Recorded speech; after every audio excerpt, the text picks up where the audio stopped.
Bonsoir et bienvenue sur Christ Autrement Radio. En tout cas, c'est un plaisir de vous retrouver ce soir. Nous sommes avec le pasteur Rémi Francis. Bonsoir, pasteur. Oui, bonsoir à toi, Pétula. Bonsoir à tous ceux et celles qui écoutent la radio et qui nous regardent à travers de cette vidéo ce soir. Amen.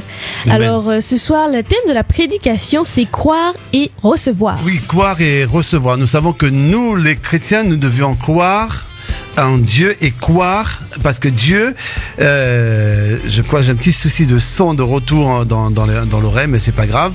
Mais je pense que ça va mieux là maintenant. Gloire à Dieu, merci Seigneur, que le nom du Seigneur soit béni, glorifié et exalté. Le thème ce soir, tu parlais de quoi? Croire et recevoir. Oui, croire et recevoir, c'est un privilège, c'est une grâce de Dieu de croire dans ce que Dieu dit sans avoir vu, parce que nous savons que dans ce monde de nos jours, les gens veulent quelque chose de palpable pour pouvoir croire, vous voyez? Et nous ne sommes pas ainsi. Nous devions être différents, nous devions marquer la différence, parce que nous sommes des gens de foi, parce que c'est notre foi qui triomphe dans le monde. C'est pourquoi la Bible dit... Dans 1 Jean, chapitre 5, verset 4... Parce que tout ce qui est né de Dieu triomphe du monde. Et la victoire qui triomphe du monde, c'est notre foi. C'est notre foi. Alors nous pouvons pas agir sans la foi. Sans la foi. Amen. Si nous sommes chrétiens, si nous sommes enfants de Dieu, nous devions agir selon la foi. La foi, parce qu'il est impossible à un homme de s'approcher de Dieu s'il ne s'approche pas de Dieu par la foi. Amen. Amen. Gloire à Dieu. Alors, dans le monde naturel, oui, on dit généralement voir, c'est croire. Oui, c'est dans le monde naturel. Mais dans le monde spirituel, c'est autre. Ça ne peut pas être identique que le monde, parce que le monde a sa façon de voir et le spirituel est tout à fait différent. C'est pourquoi je disais au début, nous devions marquer la différence, parce que Hébreux 11:1 dit: or la foi est une ferme assurance des choses qu'on espère, une démonstration de celles qu'on ne voit pas. Amen. Et si on ne voit pas, celle qu'on ne voit pas, c'est Dieu. Et celui qui doit s'approcher de Dieu doit s'approcher de Dieu avec foi, n'est-ce pas? Sûr, et le monde, qu'est-ce que le monde veut faire? Le monde veut nous faire quoi? Il faut voir pourquoi. Et ça, c'est impossible. Amen, amen, amen. Ils disent aussi, tu ne crois que quand tu as vu. Oui, mais s'ils disent ça, c'est que c'est leur façon d'entreprendre les choses et de voir les choses. Et nous, étant chrétiens, nous devions leur démontrer par la puissance et par la grâce de Dieu la différence, voyez, par notre action, par notre façon de vivre et par notre conviction en Dieu, parce que nous ne pouvons pas servir un Dieu si nous ne croyons pas en lui, n'est-ce pas? Oui, c'est vrai. Cependant, donc comme on l'a dit, ce n'est pas le cas dans le domaine spirituel. Heureusement, parce que dans le domaine spirituel, c'est quelque chose tout à fait de différent, de magnifique, de grandiose. C'est le spirituel. On peut même toucher l'invisible, parce que tout ce qui vient de Dieu, et c'est possible qu'on le touche, parce que le toucher par notre foi, par notre prière et par notre vie aussi, ça c'est très important. Le Seigneur Jésus a constamment placé la foi avant la vue. Exact, parce que notre vue, ce qu'elle fait, elle peut altérer notre foi. Et si nous vivons par la vue, alors nous ne sommes pas dans la volonté de Dieu. Nous, chrétiens, nous devions vivre uniquement par la foi, mais non pas par la vue. Amen. D'ailleurs, le second épître de Paul aux Corinthiens, donc 2 Corinthiens, chapitre 5, verset 7, nous Amen. dit « Car nous marchons par la foi et non par la vue. » Amen, c'est logique. Parce que si tu me dis que tu es chrétien et que tu marches selon ta vue, c'est qu'il y a un problème. Tu n'as pas bien lu ta Bible. Amen. Il faut revoir ta Bible. Il faut reprendre les versets qui parlent de foi, et il faut que tu constates et que tu vois de toi-même que si tu veux plaire à Dieu, tu dois avoir la foi en lui, mais même la foi aveuglement en lui, parce que la foi voit, croit et reçoit. Alors Jésus a dit dans Marc chapitre 9 verset 23 « Si tu peux, tout est possible à celui qui croit. » Oui, si tu peux, tout est possible à celui qui croit. Parce que tout est possible à celui qui Qui croit. Mais qui croit en quoi? Et en qui? Amen. Mais en Jésus-Christ de Nazareth. Il faut croire en lui, il faut mettre sa confiance en lui et il ne faut pas douter. Parce que le doute, ça ne vient pas de Dieu. Le doute, ça vient du diable. Amen. Et c'est que le diable cherche à faire, il cherche à nous faire douter afin que notre foi aussi soit altérée, afin que notre foi ne soit pas basée sur le Christ. Il veut que nous puissions douter parce qu'il sait si nous arrivons à douter, nous allons douter de Christ, nous allons douter de tout et alors le diable pourra avoir une emprise sur nous. Amen. Il a aussi dit dans Jean chapitre 20 verset 29, « Parce que tu m'as vu, tu as cru. Heureux ceux qui n'ont pas vu et qui ont cru. » Amen, et c'est ça, parce que Jésus n'est plus sur terre. Jésus n'est plus là. Et la Bible dit, heureux ceux qui ont cru, mais qui n'ont pas vu. Et aujourd'hui, nous avons ce privilège-là, et nous pouvons dire aussi que nous sommes heureux, parce que nous croyons, parce que Jésus n'est pas là, mais nous voyons par rapport à sa parole, par rapport à notre foi, nous voyons que l'action qui émane de la parole de Jésus de Nazareth, l'action que nous voyons qui se réalise, les prodiges, les miracles. Nous voyons des gens sauvés, des gens venir et témoigner de ce que Dieu a fait, ce que Christ a fait. Alors aujourd'hui, nous pouvons dire que la parole est parfaitement vraie et nous devons avoir entièrement confiance en Dieu et mettre toute notre foi en lui et mettre notre foi éperdument en lui. Amen. L'apôtre Jean a dit dans 1 Jean chapitre 5 versets 14 à 15, « Nous avons auprès de lui cette assurance. » Nous avons près de lui cette assurance. Vous voyez, la foi vient de ce qu'on entend. Et ce qu'on entend vient de la parole de Dieu. Et la parole de Dieu maintenant nous donne l'assurance. Et nous avons auprès de Christ cette assurance. Cette assurance qui fait aujourd'hui on peut s'asseoir et regarder et dire Seigneur, tu es grand, tu es merveilleux, tu es puissant. Nous pouvons, quel que soit le temps, les circonstances, nous appuyer sur la parole de Christ. Et nous devons demeurer en lui. Et quels que soient les événements, cela ne peut pas nous ébranler parce que nous avons foi en Christ, parce que nous avons mis toute notre confiance en lui, parce qu'en lui, nous avons cette ferme assurance. Donc nous avons auprès de lui cette assurance que si nous demandons quelque chose selon sa volonté, il nous écoute. Il nous écoute, oui, il nous écoute, parce que nous allons demander selon sa volonté, selon sa puissance. Nous n'allons pas demander quelque chose pour satisfaire notre ego, ni pour satisfaire notre moi, ni pour se faire voir, mais nous allons demander quelque chose selon sa volonté, quelque chose qui plaît à Dieu et quelque chose notamment qui va dans sa volonté. Et c'est ça la différence. Il y a demander et demander. Demander pour satisfaire son ego, satisfaire son moi, et demander pour se faire voir et demander selon la puissance et selon la volonté de Dieu. Et c'est là bien souvent le bas blesse.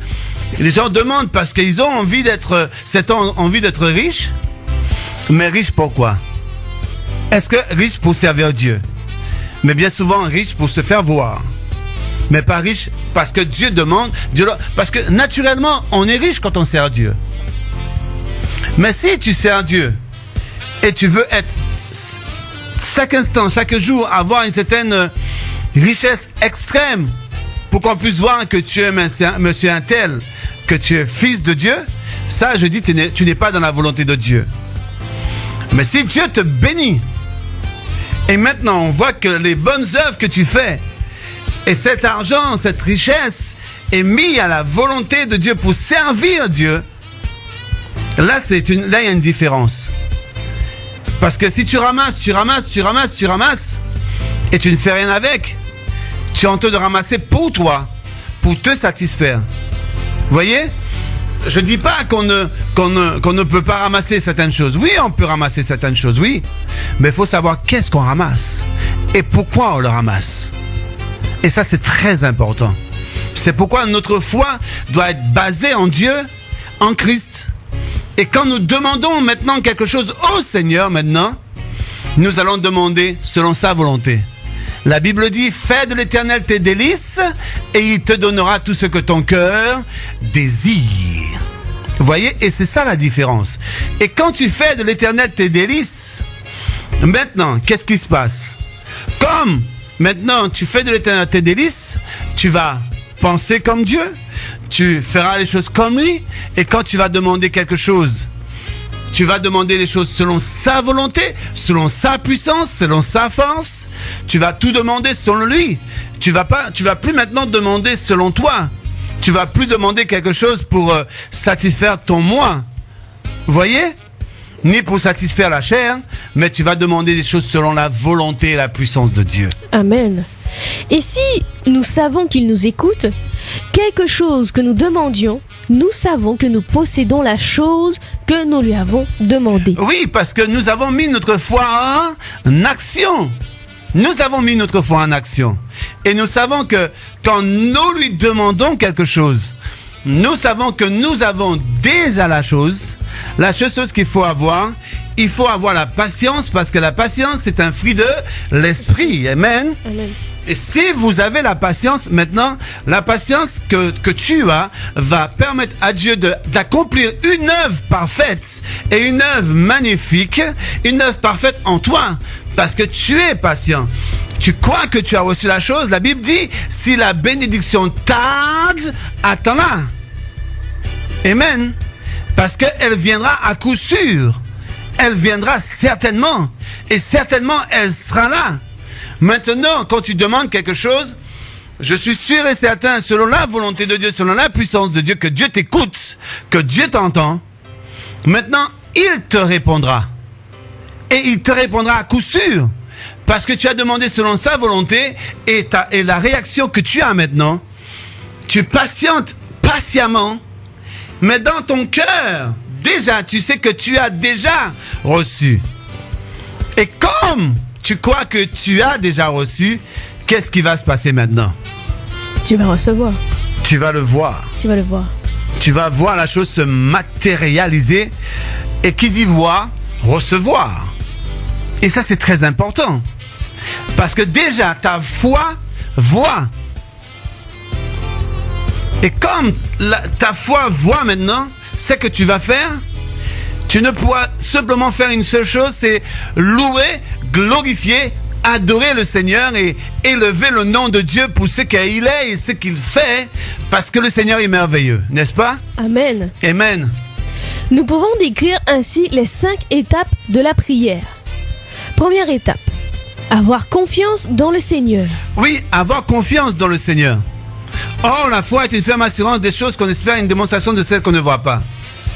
Celui qui s'approche de Dieu doit s'approcher de lui avec foi. Avec foi, ce qui veut dire il faut croire dans le Seigneur. Amen. Il faut croire éperdument et vraiment d'une façon incommensurable, sans limite. Parce que si tu viens devant Christ, si tu viens devant Dieu et tu doutes, ce que tu demandes, tu ne le verras pas s'accomplir. Et la Bible dit, dans Hébreux chapitre 11 verset 6, « Or, sans la foi, il est impossible de lui être agréable. » Or, sans la foi, il est impossible de lui être agréable. Il faut absolument avoir la foi pour être agréable à Dieu, parce qu'il faut croire en lui. C'est comme j'ai dit, il faut croire en lui, il faut croire aveuglement en lui. Vous voyez, quand vous avez un enfant, vous dites à l'enfant, viens, qu'est-ce qu'il fait? Il vient. Quand tu lui dis va, il va. Quand tu lui dis va te coucher, il va se coucher. Alors, Dieu te dit, il faut avoir la foi en lui, il faut croire en lui, il faut que tu crois en lui. Il faut que tu sois déterminé, il faut que tu te fasses violence toi-même et dire que Dieu, je crois en toi et je suis éperdument, je dirais même amoureux de toi et de ta parole, parce que tu es merveilleux, tu es puissant et je ne peux pas douter, parce que quand tu dis quelque chose, tu ne mens pas, tu accomplis ta parole et ta parole ne reviendra jamais à toi sans avoir accompli pour ce qu'il est venu faire. Car il faut que celui qui s'approche de Dieu croit que Dieu existe et qu'il est le rémunérateur de ceux qui le cherchent. Oui, c'est toujours croire que Dieu existe. Parce que le monde a été créé par la parole de Dieu. Et pourquoi cela? C'est ta foi qui te pousse à croire cela. Et c'est le Saint-Esprit en toi qui te pousse à croire cela. Parce que les hommes ont essayé de démontrer tellement de choses. Par le Big Bang ou encore par autre chose. Par l'évolution, par autre chose encore. Voyez? Mais nous savons que toute chose a été créée par Christ.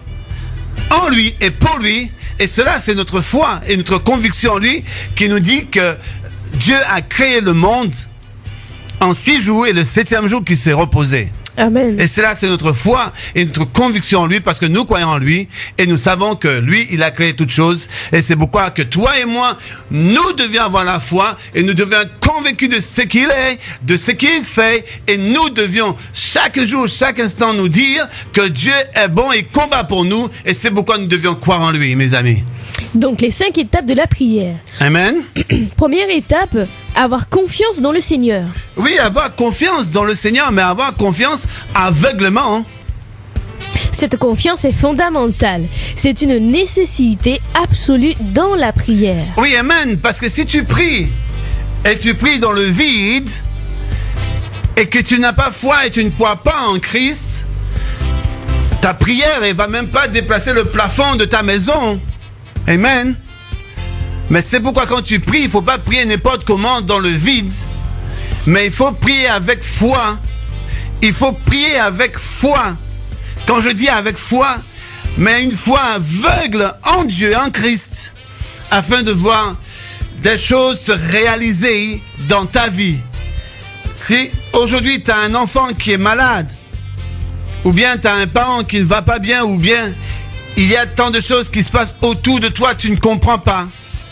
Mais l'effet que tu crois en Dieu, et dans la prière, tu demandes au Seigneur, délivre-moi Seigneur, Seigneur, fais-moi du bien, Seigneur, fais qu'il y a quelque chose qui se passe, Seigneur, permets que tout ce qui essaie de me troubler s'en aille au nom de Jésus-Christ de Nazareth. Mais le fait que tu es dans la prière et tu es en communion avec lui, il va agir en ta faveur.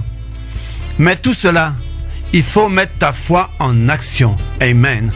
Prier sans avoir confiance en Dieu est une grande perte de temps et pire que cela. C'est logique. Je dirais, c'est même pas la peine de prier si tu n'as pas foi en Christ. Si tu ne crois pas en lui, c'est pas la peine. Je dirais, tu perds plus que ton temps. Mais quand tu pries, il faut avoir confiance. Mais si tu n'as pas confiance, grave erreur, tu perds même plus que ton temps. C'est même se moquer de Dieu. Oui, même se moquer de Dieu, parce que Dieu veut que celui qui s'approche de lui avec foi, comme disait le verset tout à l'heure là. Mais en tout cas, si tu veux que tu plaises à Dieu, si tu veux être agréable à Dieu, tu dois t'approcher de Dieu avec foi. Amen. Deuxième étape, demander selon sa volonté. Oui, il faut demander selon sa volonté. Mais pour demander quelque chose selon la volonté de Dieu, il faut être aussi, toi aussi, dans la volonté de Dieu. Il faut aussi plaire à Dieu.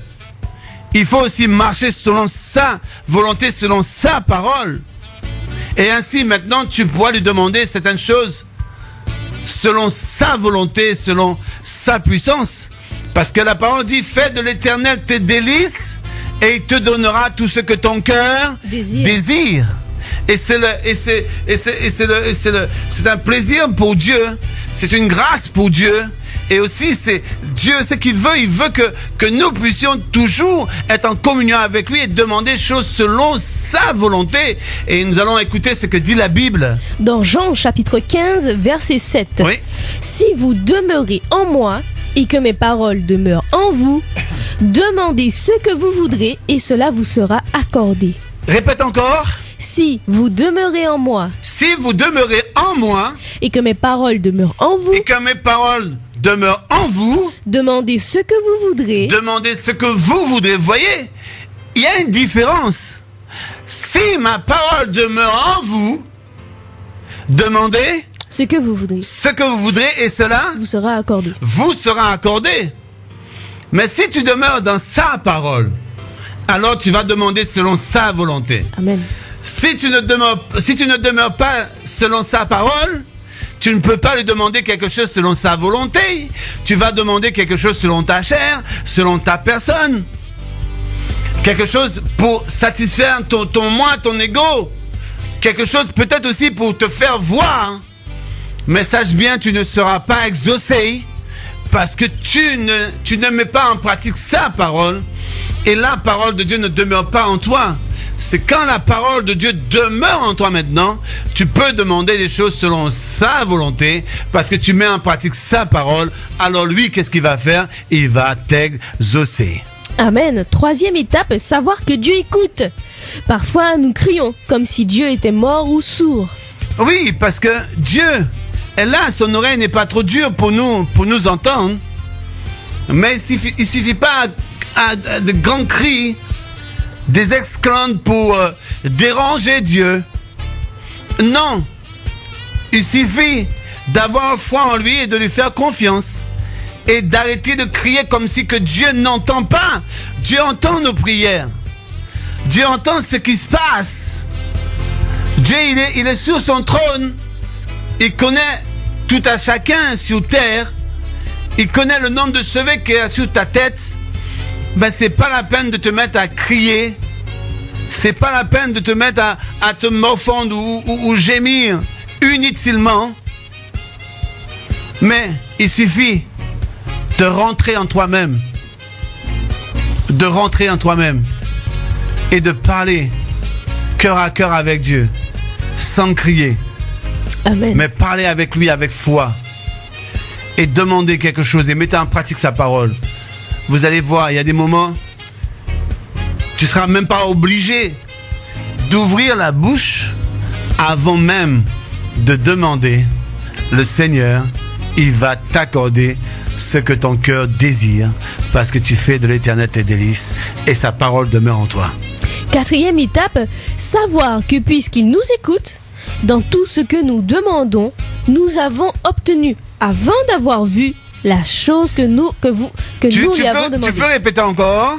Savoir que puisqu'il nous écoute, il nous écoute dans tout ce que nous demandons, nous avons obtenu avant d'avoir vu. Nous avons obtenu avant d'avoir vu la chose que nous lui avons demandé. La chose que nous lui avons demandé. Voyez, quand nous sommes dans la volonté de Dieu, nous croyons déjà que nous avons déjà reçu la chose. Et ça, c'est une différence. Parce que le chrétien doit vivre selon la foi, mais non pas la vue. Parce que la vue altère ta foi. Et si tu ne fais pas attention à tes yeux, à ce que tu vois, cela peut te pousser à douter. Parce que la réalité nous fait voir le contraire. Mais la foi nous dit que toute chose est possible à celui qui croit. Et c'est nous devions être ancrés en Christ et ancrés dans sa parole. Et aussi marquer la différence. Parce que si nous marquons la différence, mes amis, qu'est-ce qui va se passer? Et si nous mettons notre foi en Christ, qu'est-ce qui va se passer? Si nous disons que nous avons entièrement et pleinement confiance en lui, qu'est-ce qui va se passer? Il va se passer quelque chose d'agréable et de magnifique et quelque chose de grandiose. Nous allons voir comment le Seigneur lui-même va agir. Parce que sa parole est puissante, mes amis. Dieu, quand il dit quelque chose, il dit, si tu me fais confiance, si tu as foi en moi, alors je t'exaucerai si seulement tu mets en pratique ma parole et si tu as foi en moi, mes amis. Vous voyez, ça c'est une différence. Mais si nous doutons, nous n'allons pas voir les choses s'accomplir. Mais nous les chrétiens, avant de recevoir la chose, nous croyons que nous l'avons reçu, amen. Amen. Et c'est ça la différence. Parce que car Dieu a tant aimé le monde qu'il a donné Jésus-Christ pour nous libérer, pour nous sauver, pour nous guérir, pour nous délivrer, pour nous exaucer. Jésus, en allant à la croix, il a dit que tout est accompli. Mais s'il dit que tout est accompli, c'est pour que tu puisses avoir la foi en lui. S'il a dit tout est accompli, c'était afin que tu ne puisses pas errer. S'il dit que tout est accompli, c'est pour que tu puisses avoir aveuglement confiance en lui, croire en lui, que c'est lui qui a tout payé pour toi, que c'est lui qui t'a délivré.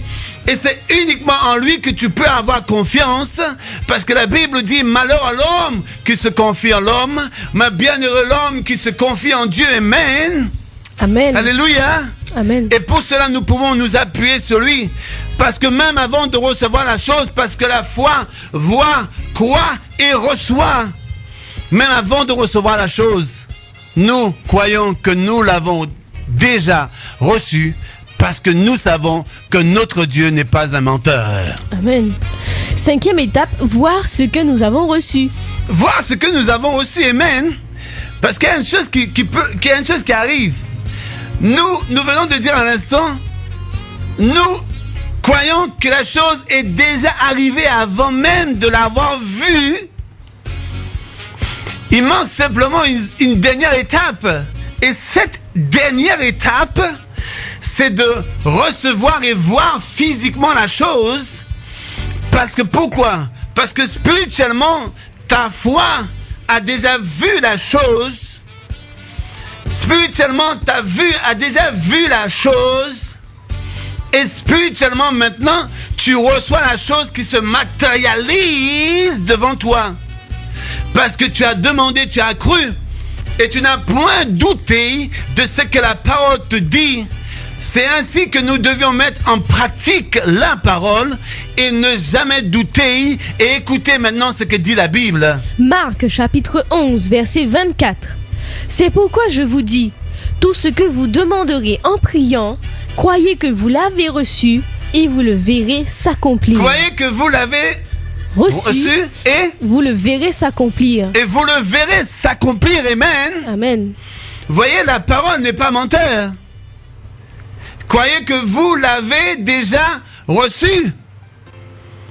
Et c'est pourquoi vous deviez être déterminé dans votre vie chrétienne.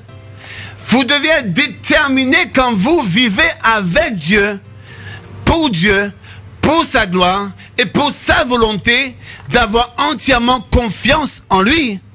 Parce que Jésus n'est pas un menteur. Ce qu'il dit, il l'accomplira, mes amis. Et c'est pourquoi tu ne dois pas douter. Tu dois avoir pleinement confiance en lui. Parce que si tu lui fais confiance, tu verras tes enfants le servir. Si tu le fais confiance, tu verras ton mari le servir. Si tu le fais confiance, tu verras ton épouse le servir. Si tu le fais confiance, tu seras béni financièrement. Si tu le fais confiance, le miracle se produira dans ta vie. Parce que si tu es malade, et depuis longtemps que les médecins te disent que tu ne pouvais pas, et que tu ne guériras jamais, là où le médecin ne peut pas aller, mais Dieu intervient. C'est pourquoi c'est ta foi qui va faire que si Dieu va intervenir dans cette puissance et dans cette profondeur, parce que tu vas toucher à quelque chose de puissant et de bon, et tu vas toucher le cœur de Dieu, et c'est ce qu'on appelle aussi toucher l'invisible. C'est pas quelqu'un d'autre qui va le toucher à ta place, mais c'est toi-même qui peux le toucher. Amen. Amen. Voyez, c'est toi-même qui peux le toucher. Quand les médecins disent maladie incurable, Dieu dit, qu'est-ce qu'il dit? Il dit curable. Quand on te dit tu peux pas, Dieu te dit tu peux. Amen. Amen. Quand l'homme dit non, Dieu dit oui. Parce que si toi tu as confiance en lui, tu diras comme Dieu, curable. Oui, je peux. Tout est possible parce que je crois en lui. Amen. Parce que personne ne peut te troubler. Personne ne peut t'anéantir. Personne ne peut te faire penser le contraire si tu as la foi et si tu le fais entièrement confiance. Amen. Amen. Donc voici les 5 étapes. Avoir confiance en Dieu, demander, croire, recevoir avant de voir et voir ce que l'on a reçu. Amen, les 5 étapes. Et si vous appliquez ces 5 étapes dans votre vie, vous allez marquer la différence et vous allez voir comment Dieu lui-même agit en votre faveur. Amen. Amen.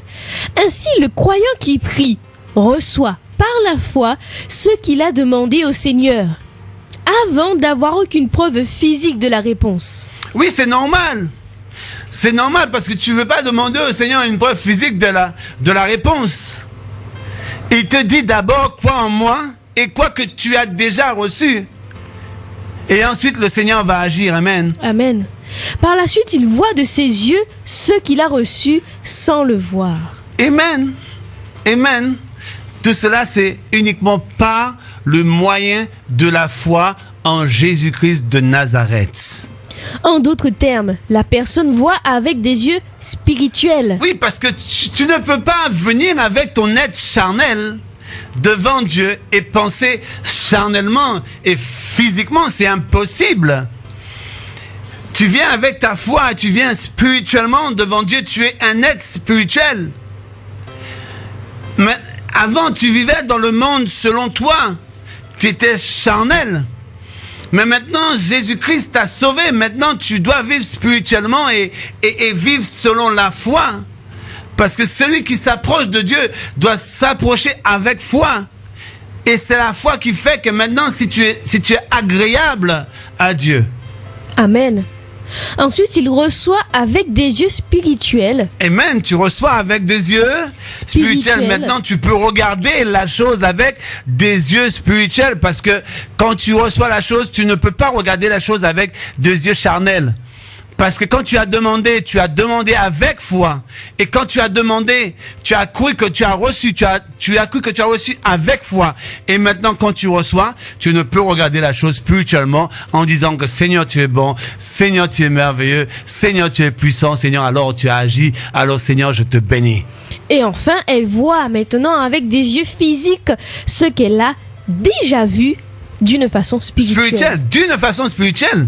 Maintenant, tes yeux maintenant, regarde ce que tu as demandé spirituellement. Tu as demandé un verre d'eau. Tu as demandé. On t'a amené ce verre d'eau. Et qu'est-ce que tu fais? Maintenant, tu bois. Tu bois simplement. Mais comme tu as eu confiance dans la personne dont tu as demandé ce verre d'eau, et tu es sûr et certain que la personne va t'amener ce verre d'eau. Et maintenant, quand on te l'amène, tu as ce verre d'eau entre les mains. Et maintenant, tu vois, et maintenant tu bois. Amen, amen, amen. La foi, c'est pareil. Quand tu demandes à Dieu quelque chose, quand tu demandes avec foi, tu crois que tu l'as déjà reçu. Et spirituellement, tes yeux voient la chose qui arrive. Et maintenant, quand elle se matérialise, maintenant tes yeux, maintenant peuvent regarder la chose. Amen. Et simplement, tu peux bénir et glorifier Dieu. Et dire au Seigneur combien il est bon, combien il est puissant, combien il est merveilleux. En tout cas, merci pour votre écoute ce soir. La foi voit, croit et reçoit. Amen. Alors Seigneur, nous te bénissons pour ce soir. Merci pour tous ceux qui ont écouté, qui ont vu, qui ont entendu, Seigneur. Et nous te demandons que leur foi augmente de plus en plus, Seigneur, et que le nom de Jésus soit glorifié et que le nom de Jésus soit béni. Reçois toute la gloire, la puissance, l'élévation pour le siècle des siècles et que le nom de Jésus soit magnifié, glorifié dans notre vie, au nom de Jésus. Amen. Amen. Merci, pasteur. Merci, Pétula, et merci aux auditeurs et auditrices. Merci pour ceux qui regardent la vidéo. Et que Dieu vous bénisse et que Dieu vous fortifie. À très bientôt. Au revoir.